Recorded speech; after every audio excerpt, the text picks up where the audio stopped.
Fallout New Vegas is home to some brutal enemies, from the infamous Cazadors to the most savage Deathclaws. The Mojave Wastes are designed to give you a reality check from time to time. But today I'm gonna turn it up a notch, and you may think I'm talking about Roar or the Deathclaw Promontory. No, I'm talking about the ridiculous legendary Bloatfly with over 2000 health, the ability to spit plasma for 300 range damage, packing a melee punch of 450 damage, and let's not forget on how it explodes for a bonus 225 damage.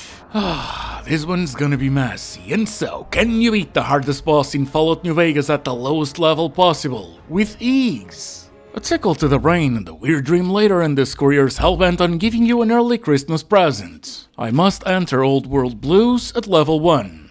If the DLC levels me up, I cannot use the skill points or perks in anything useful. No companions, and obviously no using the console commands to teleport to the mysterious cave. To spice it up, I'll try to only engage in combat in the mysterious cave, but no promises on this one. Attempt number 1 brings us to Dr. No-Fly Zone, with 10 endurance, 9 luck, 8 strength, 7 agility, 4 perception, and 1 in both charisma and intelligence. His best skills are explosives, medicine, and sneak. And the traits that most define him are built to destroy and trigger discipline. First thing I do is ransack Doc Mitchell's house for freebies. He gives me a Pip-Boy, and the fight against leveling up begins immediately as stepping out the door grants us our first 10 experience points. So, with 189 points of experience left to spare, since another 190 would level me up, it's time to grab anything that can be useful in Goodsprings. And since I'm writing the script as I go along, let's just say that it's best to over-prepare in this one so I can make a perfect attempt later. Magazines, ammo, fission batteries to sell later, the weapon repair kit, the special ops training manual for extra sneak, any cams laying around, that's all now in my pocket. In the saloon, I introduce myself to Sunny Smiles to ask her for work around town. This way she'll give us a Locksmith's Reader magazine and a couple bobby pins, cause to be honest, I am not worried about getting to the DLC at level 1. What I am worried about is reaching the mysterious cave. I then sold the things I didn't need to chat, read the magazine, ignored the mantises, and made my way to the locked safe, where a stealth boy and some mentats awaits us. Unfortunately, this came at a steep cost of 30 XP, just one of the many things I'll come to regret later. So, with 40 experience out of the 199 that I can spend, I start my pilgrimage to the strip. First, I avoid getting Gene Skydiving's map marker. Avoiding the mongrels on the way to Sloan isn't hard either. And in the underpass, we find a plasma pistol with some energy cells, which isn't too shabby. Surprisingly, by staying on the eastern side of the train tracks, we can also avoid Sloan's map marker. Then I get to Neil's shack. That's another XP, so we're now at 50. It's time to look for a certain rock for the Vegas skip. Oh, and I don't know what happened to Neil, but he didn't show up on this one. Either way, once we're in the hills, we just have to sneak our way to as near of Reckon's HQ as possible. It's usually easy, but sometimes the Deathclaws can detect you, and they will come running, so be wary of them. Once we get near the bridge, it's absolutely safe until Freeside. But that's regarding enemies, so I made sure to avoid the next 3 locations' map markers. Rapcon, which I already mentioned, Cassidy Caravan Wreckage, and quite fortunately, the NCR Sharecropper Farms as well. Next up, I get to the Gunrunners, so that's another 10 XP, bringing my total to 60. And I got that one because I'd like to try some of their arsenal against the legendary Bloatfly later. Like I said before, many mistakes happened during this first attempt. But it shaped the entirety of the challenge, so it's really important to go over it in detail. I was also surprised to see that I could go around both Freeside's East Gate and the Crimson Caravan map markers. And then I got into Freeside's North Gate. That way we can avoid an ambush, but that gives us another 10 XP. We're at 70 now. I make my way to the Old Mormon Fort to get the snow globe since it's a freebie. Then I visit the Atomic Wrangler cause it's time for some blackjack, and I completely forgot about the in-game achievements. Playing 10 hands through 100 XP my way. 100. That makes it 170 out of 199 possible. But alas, I'm 5,000 caps richer, Old Ben deals with a thug for me. The strip's north gate throws another 10 XP my way. making it 180. I easily passed the cap check, Victor said howdy, and I immediately went into the Ultra Lux, the casino whose payout is the highest. Along the way, they gift us an atomic cocktail that will boost our energy resistance. We max out our profits. I go on to try my luck in the tops, but no can do. Benny won't leave the stairwell on this one, no matter what. And I really don't want that 1000 XP the game is throwing my way, so I had to reload. I also have to hope that 2 out of the 3 major casinos will be enough for the weapon I want to bring to Old World Blues. In Gamebryo, one of the rewards we get is reinforced combat armor, which is great. I maxed them out, we're still at 180, and since I can fast travel to the gunrunners anytime, I decided to go back to Goodsprings and to make my way to Prim. Unfortunately, and inevitably, I couldn't avoid the map markers though. We're at 190 now. And when I'm disarming the mines, I get reminded that you get 5 XP for each.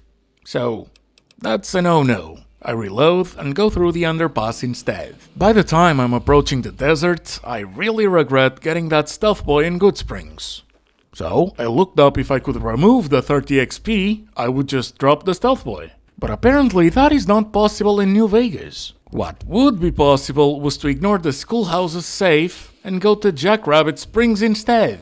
It would be 10 instead of 30 XP, so I'd be at 170 instead of 190 if I redid the whole thing. And so I decide to continue, cause again I have no clue how much experience that think tank's gonna give me. Or how hard it'll be to get to the mysterious cave once we're roaming the Big Empty. And by the time I hit the Mojave Drive-In, I get to level 2. Which yeah, it guarantees that this attempt has failed. That I will have to begin a new game for a successful run to count. But like I said, a lot of things need to be tested still, so I put the points into speech, took the Heave-Ho perk since I won't be using throwable weapons, go back to the Vendortron and buy all the Big Boys and Tiny Tots mini nukes plus Esther. Yeah, this one I did remember a while back. Another 100 XP for the in-game achievement of bartering over 10k worth of goodies. Back to Gamebryo, and their bartenders sell a lot of useful cams. So I got some Med-X, Psycho, Steady, and Turbo, and went back to the Mojave Drive-In. That's 10 XP for being teleported, and in the sink there's plenty of mentats and some mad scientist scrubs too. Then I go on to meet the wonderful maniacs that make this DLC so entertaining. Long story short, they removed our heart, spine, and brain. We're now a lobotomized cyborg. Yay. Oh, and there's an inevitable 300 XP! So it's completely impossible to do this at level 1, even with skilled. The trait that gives you 10% less XP. We just get 270 and be on level 2 regardless, before roaming the Big Empty for the first time. This puts me at level 3, solidifying that a level 2 run might be possible. But then again, if I can beat the legendary Bloatfly at level 3, it would still be quite the feat. I once again put the points into speech so it wouldn't affect combat. The think tank's map marker yields another 10 XP. I'm writing all of this down cause I'm gonna have to take them into account for the next run, which will happen quite soon. Then I pressed in the location on my Pip-Boa, and a couple steps into the journey, we're already in danger. Great. Mobius antagonizes us, we're already getting shot, and I just run. Thankfully, the reinforced combat armor is working wonders. Luckily, I avoided a mine, and we're midway there? Man, I thought this would be a lot harder. In fact, I'm not going to encounter a single enemy from here until we reach the mysterious cave. And okay, I have been harsh with the rules, so let's see how hard it is to kick a stupid fly at level 3. And from the moment I get into the cave, combat's now allowed. Optional rule, by the way. And there's 2 different paths that we can take. If you go to the right, you'll find 2 to 3 bloatflies further down. We don't need that, so we're gonna go towards the left path, and these are all normal bloatflies, the super weak ones that we know. So, one shot from the weathered 10mm is enough to deal with the one that I find on the way, and it's time to see if Esther can shine. And it better, because I won't be able to make enough cups to get it again when I retry the challenge. I'll also be making a cocktail of every single chem that I have with me, doing a hard save so I won't have to take them again, and let's do this. My action points only let me use VOTS once. Until they recharge, that is, but the Big Kid variant is doing awesome. Although it's also hurting me. So I heal up, throw in a cheeky quick save, go for it again, and oh, it's possible. With ease, it's possible. And would you look at the spoils of war? 52 Bloatfly meat, 14 buff out, 17 psycho. And the empty syringes can be used to craft stimpaks too. Damn! But now that we know what we know, it's time for me to find a way to do it at level 2 without mini nukes. Now, lo and behold, I have no clue what I did between checking a previous save and opening the menu during new game, but Henlon's what broadcast signal? Yo. Drifter signal found.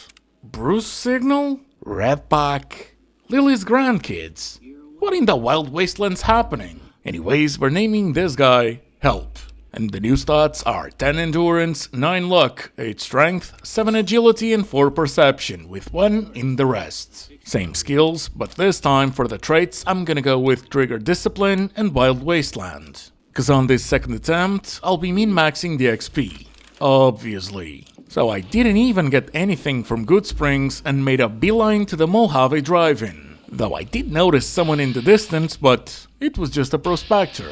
We're at 30 XP. From Goodsprings, Prim, and the Drive-In. And this time, I'm gonna head east, instead of going to the Strip.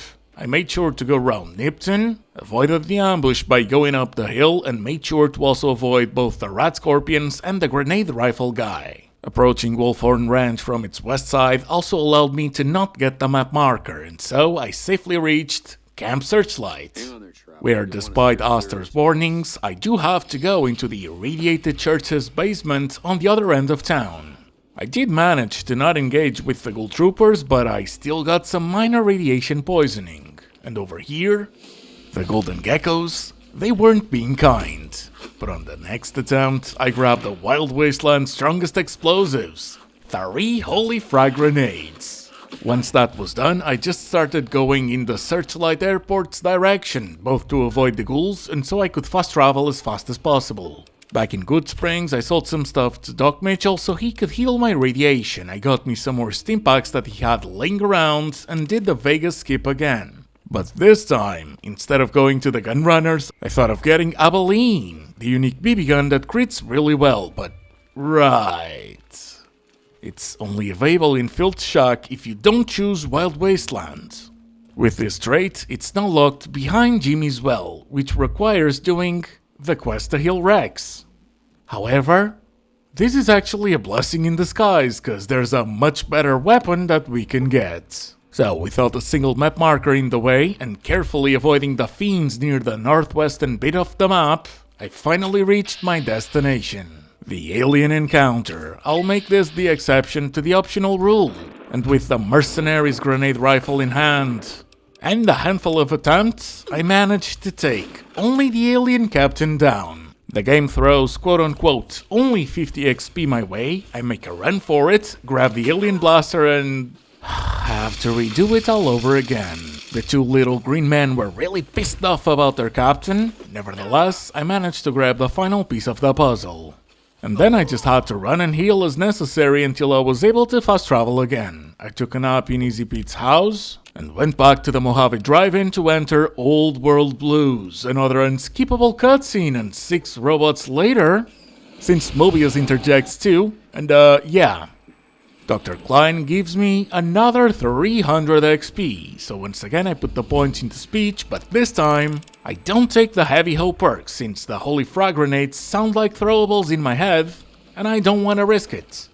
Maybe they just count as explosives, but at this point, I don't care. I'm hyped as hell, cause much like the Esthra run, this isn't just feeling possible, it's feeling doable with ease. So I make my way to the mysterious cave once again, entered the cave with 430 XP, which would have been level 1 without the DLC's rewards for reaching the Big Empty, so once again the Weather 10mm takes care of the only normal Bloatfly we encounter. I grab the holy frag grenades and pray to Qualthought for them to work, cause otherwise I'll just have to rely on a quick saving shoot quick save loop. The first grenade does okay damage. The second brings the legendary Bloatfly to a bit over half health. I immediately go hide and quick save, use my last grenade, and it's down to less than half health, so I grab the alien blaster. Start blasting, and can you beat the hardest enemy on Fallout New Vegas at the lowest level possible with ease? Hell yeah! Check the playlists for more challenges and the channel for more videos. Leave a like and all that good stuff if you want to help me out, and I'd like to give a big shout out to Steve Whittle and to John Walker for their support of the channel, and to you! So thank you so much for watching, I hope you enjoy, I hope I'll see you on the next one, and I hope you have a good one. Bye!